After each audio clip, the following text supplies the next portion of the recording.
I'm in New York City for the 10th time in the last half decade. I love this city, in and out. But it's just so dang expensive. It is true that this city has everything you could ever want. Broadway shows, baseball games, every kind of restaurant, every type of person, skyscrapers, dive bars, nightclubs, but it all comes at a very steep price for tourists like myself and every local living here. Like my friend Brian. I pay $10,000 a month and I don't even earn a single point.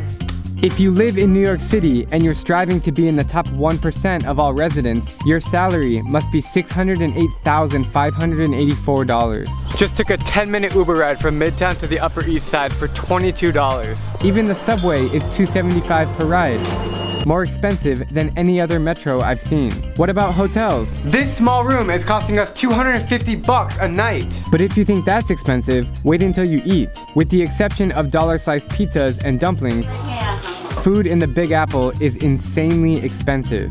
The other day, I went to Koreatown for some barbecue and spent $85 on one serving of beef and one bottle of soju. In Seoul, that'd be about $12. To get brunch, which seems to be the trend these days, you're looking at about $30, including tips. And don't bother going to the grocery store to save much, because groceries in New York City are about 35% higher than the national average. Shall we talk booze? You're lucky to get a decent cocktail under $12, usually closer to 20. Thank you, sir. For a comparison, you can get 40 beers in Hanoi for $20. Today in New York City, I spent $107. And what did I buy? Lunch at a Filipino restaurant, dinner at a Japanese restaurant, and 3 short Uber rides. If I had the same day in Manila, I'd spend about $20.